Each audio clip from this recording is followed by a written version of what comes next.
Are you struggling to understand why your child died? Why your baby? Why your family? Why your story? If that question keeps you up at night, if you've asked God, what was the point of any of this? If grief has made you question everything you thought you knew about God, this episode is for you.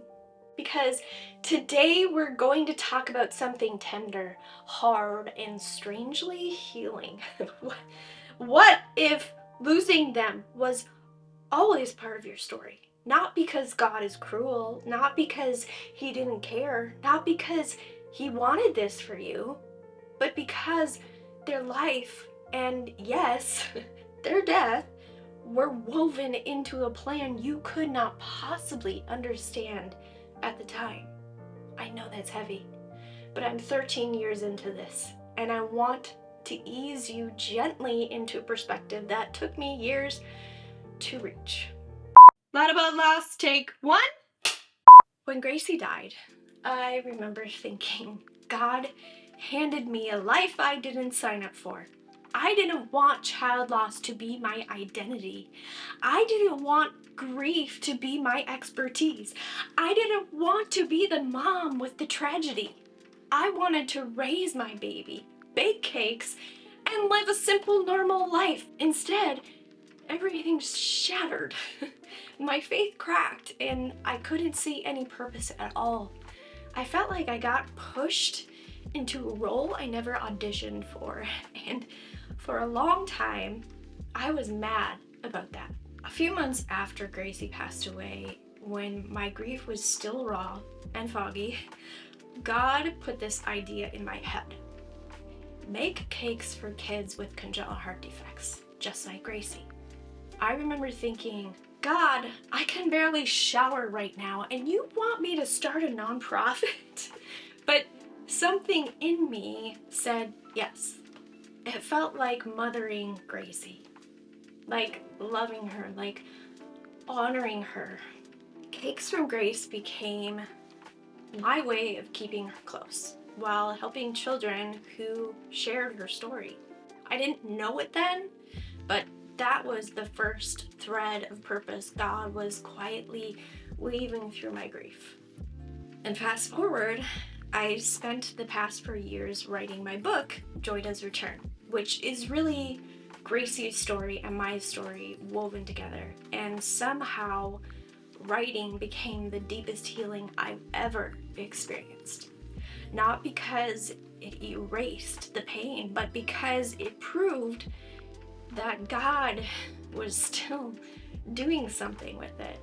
And every time I get a message from a mom, someone who watched a YouTube video or listened to my podcast, and she tells me what she's feeling, what she's wrestling with in her faith, how she's just starting this journey I've been walking for 13 years. And I think this is what God was doing.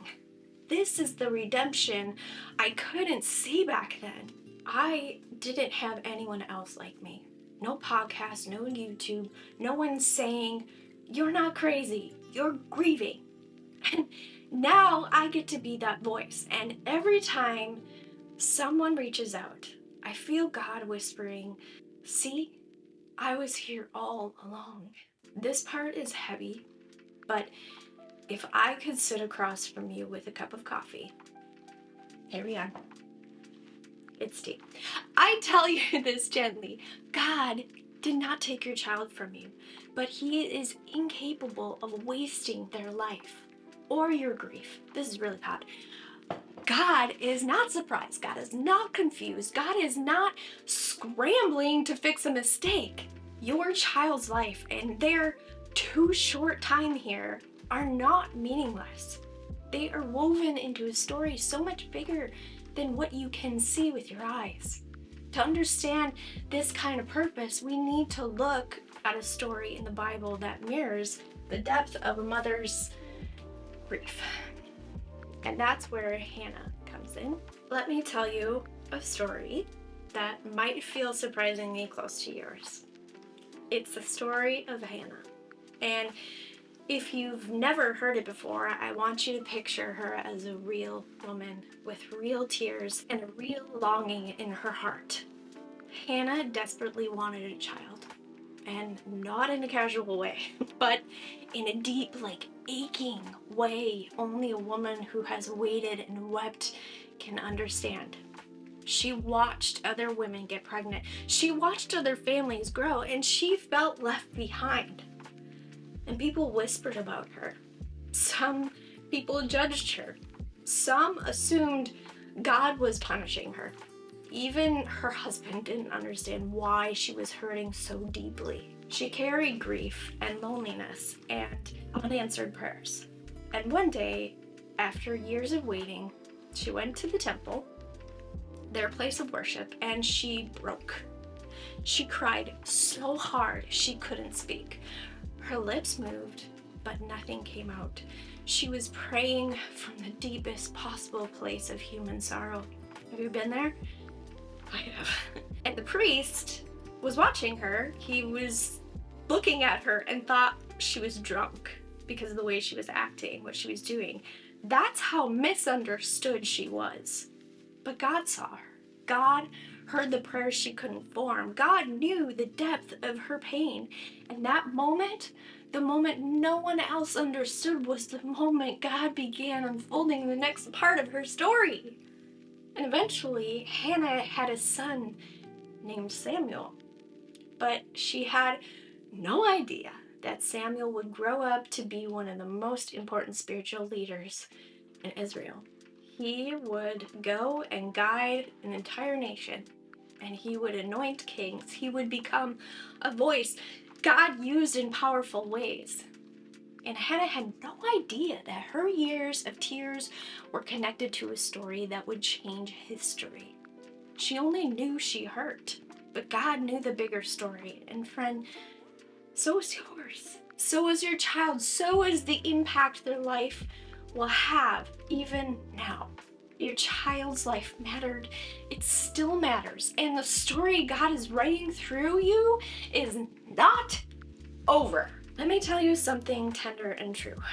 God does his most beautiful work in the stories we never would have chosen. He takes the pain that tried to destroy us and turns it into purpose. And maybe your child's purpose didn't get to unfold here. Maybe their impact is happening through you, your compassion, your honesty, and your strength and vulnerability, your faith that's still here, even cracked, even wobbly, just like Hannah didn't understand the purpose in her pain. You don't yet see what God is building, but he is building something. And your child's story is not finished, not even close. If you're listening and thinking, I just want to understand why this happened, please hear this.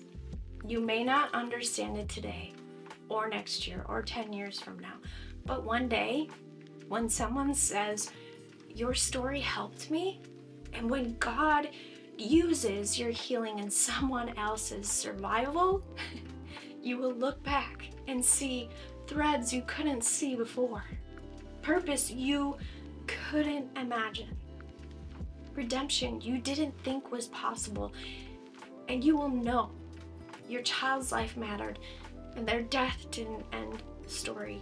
God has been redeeming your grief from the beginning. Joy does return. Before we wrap up, I want to share something I've waited 13 years to say. My book, Joy Does Return, is officially available on Amazon and Barnes & Noble, all the places. It's the book I needed the year Gracie died. It's the book I needed when my faith cracked, when I couldn't pray, when people stopped checking in, when I wasn't sure God was still good. This book is for the mom who feels lost in her grief, the mom who wants to believe again but doesn't know how, and for the mom who wonders if she'll ever feel whole again. It's raw and honest, and it's faith-filled, and it's written with so much love for you. you can grab your copy right now. The link is in the description below, and when you do, I pray it feels like sitting across from a friend who understands, who doesn't flinch at your pain, and who believes wholeheartedly that your joy is not gone. It's just waiting to return. My voice is wearing out on me. But if today's episode helped you or made you feel less alone, please hit that like button. It helps other grieving moms find these videos, and make sure to subscribe so you don't miss next week's episode. Thank you for being here. Thank you for letting me into your grief. Thank you for honoring your child by continuing to show up, even when it's hard. I love you, friend, and I'll see you in the next episode.